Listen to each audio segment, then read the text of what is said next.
So we've managed to acquire this business with none of our own cash. We've actually overfinanced it by about £300,000. We're going to use that £300,000 basically as a war chest for the next acquisition. Joined the program June last year, got straight into it, watched all the content and just got stuck in. Sent out about 3 rounds of letters, sort of staggering them in like 6-week periods. Quite bulky, probably about 4,000 letters a go. Slight tweaks each time just to kind of improve. Had the usual tripe come through, had some really good ones come through, had some tire kickers. This was all focused in one sector. It's not my native sector, but the sector we're targeting is fire safety. One of the respondents was the owner of a fire door manufacturer based in the north of England. And I could tell he was quite keen because in his first email, he wanted to meet in person. And I sort of looked them up on Companies House, looked at their balance sheet. Balance sheet was really, really strong. They had 1.5 million of cash just sitting there. So anyway, had an initial call with them because they were up in Yorkshire. I live not too far from here. So obviously big distance. I wanted to make sure it was right before I just turned up. Went through the usual sort of target screening questions that Jonathan sets out. And I could tell their motivation. They'd had it listed with a broker for a while. They'd had the price inflated, hadn't got a decent offer. So they kind of just in a holding pattern waiting for someone to come through for them. Had a chat about the business, sizable business, doing 4.4 million of revenue. It's been going for 25 years. Husband and wife are at the top of the pyramid, but they have deliberately stepped back to enjoy their holiday homes and things like that over the last couple of years. So they have a really solid general management structure in place. A lot of the contracts they have are recurring revenue contracts, mainly with the NHS, councils, a lot of public sector. As we started to get into the financials, they basically sent me through, whilst on the call, their management accounts. So I could sit on the call and go through with them. Okay, this is your profitability. What salaries are you taking? I went through. Been on the call for about half an hour, 45 minutes. And I said, well, look, it's looking good. I am interested. I've also looked at 46 other businesses very similar to this. I said, so this is the make or break question. How much do you need for it? And they sort of like giggled and... Can I just do that? I think that's fantastic. And I presume that's a true number. You have looked at 46. Yes. Yeah. So letting people know that they are not the only seller on the market, you have options, is a very powerful negotiating tool, because what do you think is going through their head when Jamil said that? Yeah, it's 46 other, I've got competitors out there. Yeah, I've got 46 people to compete with. And what do you need? This is going to be on price. And what's the game that you start playing in your head? If I go too high, the phone goes down. Okay, so they start to negotiate with themselves. Yeah, exactly. And I used one of your lines, which is when I sort of mentioned that there's 46 other businesses and the difference between whether we can actually agree a deal or not is whether I can finance it. And I said, the thing you've got to bear in mind is it's not just me looking at whether I can afford it, it's also the lenders.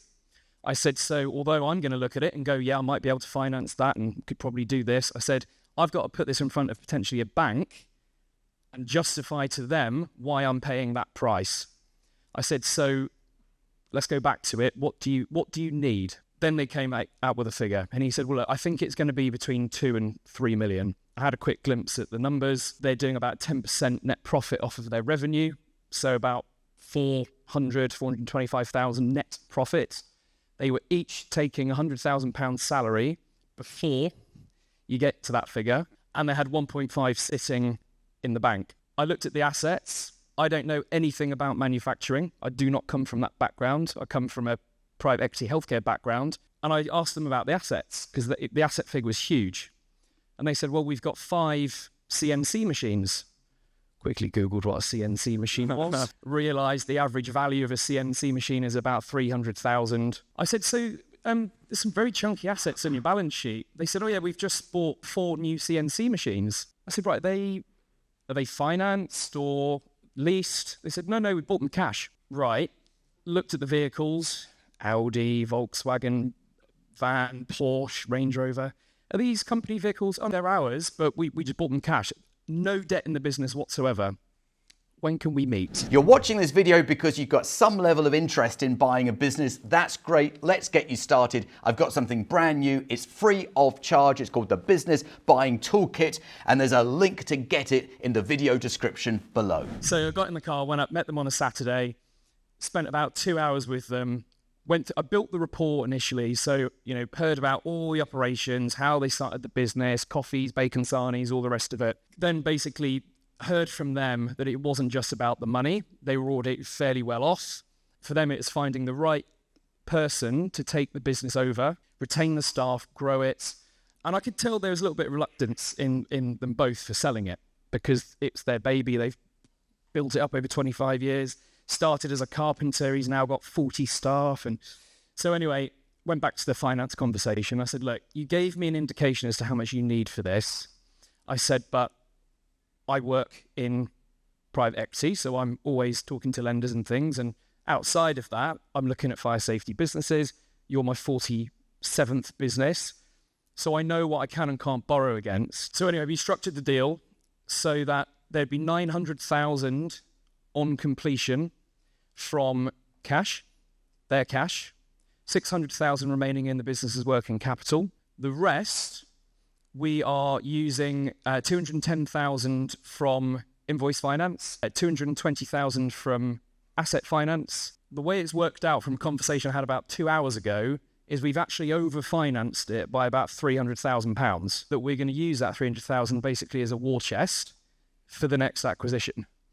So we've managed to acquire this business with none of our own cash. We're due to complete in a month's time. They're giving me a 12-month handover. So yeah, that's where we're up to. So what was the most gratifying part of that process for you? I think it was the moment when, as part of the deal, at one point there was a £200,000 gap. And I had said to him, look, so we sort of structured it from assets and debtors and cash, 200 grand debt gap. So I said to him, do you want me to go and speak to the lenders, find the extra £200,000 and come back to you and tell you it can't be done, or we can reduce the price? Or a third option, I said, I could give you 10% equity in the business on the basis that you'll be a non-exec, you'll help grow the client base, you'll be around if I need you to kind of like upskill the general management stuff. And he bit my arm off at that 10%.